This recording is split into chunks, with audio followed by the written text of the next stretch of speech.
Hello everyone, welcome back. तो ओकस के अगेंस्ट जो चाइना ने रेजोल्यूशन पास करा था आईएईए में, उसको इंडिया ने रोक दिया है।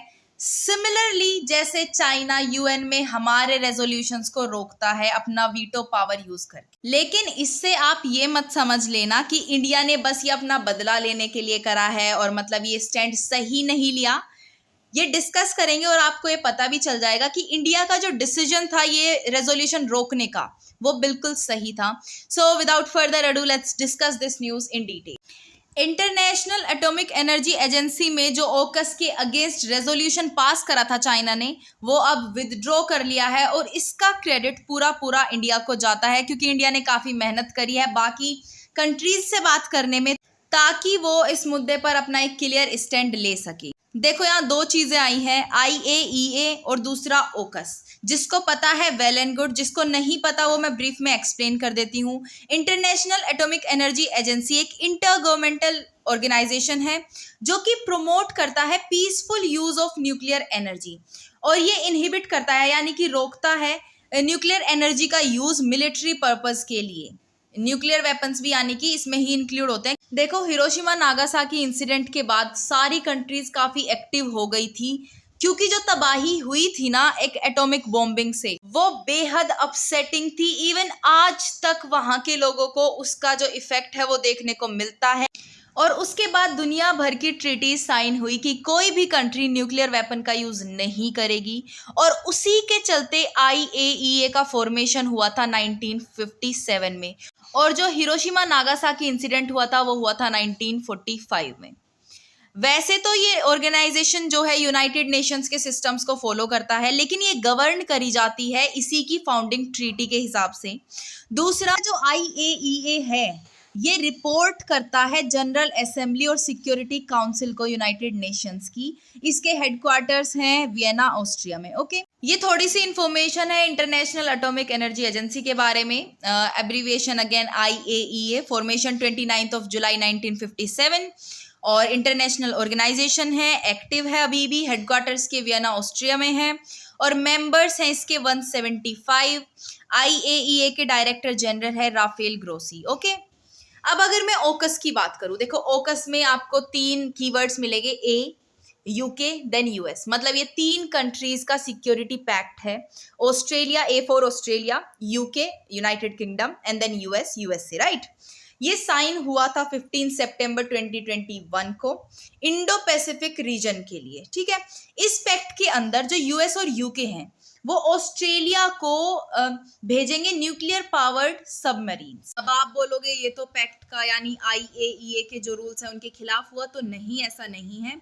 न्यूक्लियर पावर्ड सबमरीन्स है, यानी कि सबमरीन के चलने के लिए वो न्यूक्लियर पावर का यूज करेंगे। बाकी उसमें जो होंगे चीजें, जो वेपन्स होंगे वो कंटेम्परेरी ही होंगे। अब जैसा कि मैंने आपको इंडिया का जो इस पे टेक था वो पहले भी बताया, इंडिया ने पहले इस चीज को समझा, ये जो ओकस का नीड है और ओकस का जो प्रोसेस है वो सब समझा, और उसके बाद ही बाकी कंट्रीज के साथ बातचीत करी और उनको इस पैक्ट के बारे में समझाया, ताकि वो भी एक क्लियर स्टैंड ले सके। तो जब चाइना को ये दिखा कि मेजॉरिटी रेजोल्यूशन के अगेंस्ट जाएगी और ओकस को डिफेंड करेगी, तब चाइना ने इस अपने रेजोल्यूशन को विदड्रॉ कर लिया। चाइना ने ओकस के अगेंस्ट बोला कि ये इनिशिएटिव वायलेट करता है nuclear non proliferation treaty, NPT, वो भी हम डिस्कस करेंगे क्या होता है। और चाइना के जो परमानेंट रिप्रेजेंटेटिव है यूएन में, वॉन कुन, उन्होंने बोला कि ये जो 3 कंट्रीज हैं यूएस, यूके और ऑस्ट्रेलिया, ये आईएईए के मेंबर्स को प्रेशराइज करके उनका जो सपोर्ट है वो नहीं ले पाएंगी to engage in proliferation activities. अब प्रोलिफरेशन क्या होता है? किसी चीज में बहुत रैपिडली इंक्रीज करना, किसी चीज के नंबर को या फिर अमाउंट को बहुत जल्दी जल्दी इंक्रीज करना प्रोलिफरेशन होता है। और ना ही ये इंटर गवर्नमेंटल रिव्यू प्रोसेस को ब्लॉक कर पाएंगी, जो कि आईएईए का बेसिकली प्रोसेस और रूल्स हैं। अब एनपीटी क्या होता है? अगेन नॉन प्रोलिफरेशन ट्रीटी, मतलब जो न्यूक्लियर वेपन्स है, न्यूक्लियर किसी भी चीज को आप अपने देश में नहीं बढ़ाओगे। जैसे ईरान है, यूरेनियम का जो उनके यहाँ अमाउंट था उसको बढ़ाते जा रहा था, इसलिए उस पर सैंक्शंस लगा दिए, क्योंकि एनपीटी के खिलाफ जाके वो चीजें हो रही थी। ये इंटरनेशनल ट्रीटी है जो जिसका ऑब्जेक्टिव है to prevent the spread of nuclear weapons and weapons technology.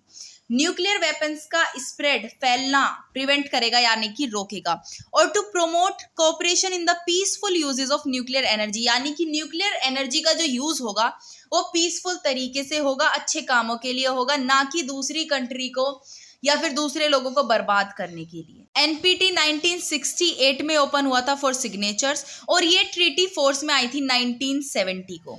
11 मई 1995 में इस ट्रीटी को इंडेफिनिटली एक्सटेंड कर दिया था, यानी कि इंटरनेशनल बना दिया था, और टोटल 191 स्टेट्स ने इस ट्रीटी को ज्वाइन कर रखा है, जिसमें से 5 न्यूक्लियर वेपन स्टेट्स हैं। अब वो 5 स्टेट्स कौन सी है? China, Russia, US, UK and France.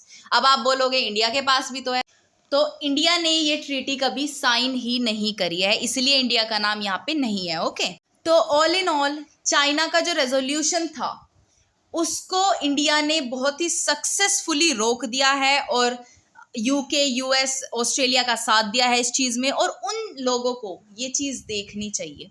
अब अच्छा, एक क्वेश्चन यहाँ पे ये उठेगा कि चाइना क्यों रोकना चाहता था ऑकस को? देखो, ऑस्ट्रेलिया के पास अच्छे अच्छे वेपन्स है, ये चाइना कभी नहीं चाहेगा, क्योंकि चाइना और ऑस्ट्रेलिया के जो रिलेशंस हैं वो चाइना और यूएस के रिलेशंस पे डिपेंड करते हैं। अगर यूएस चाइना के अच्छे हैं तो ऑस्ट्रेलिया चाइना के अच्छे होंगे, क्योंकि ऑस्ट्रेलिया और यूएस काफी पास पास है। इवन चाइना ने एक स्टेटमेंट में ये भी बोला था कि ऑस्ट्रेलिया और बाकी नेशंस यूएस के साइड किक्स हैं, तो आप समझ सकते हैं, इसीलिए चाइना और ऑस्ट्रेलिया के बीच में भी टेंशंस चलती रहती हैं। So this was the news for you guys. I hope you loved it. If you did, please give it a thumbs up and subscribe to my channel, and I will see you in the next video. Till then, stay happy, healthy and bye.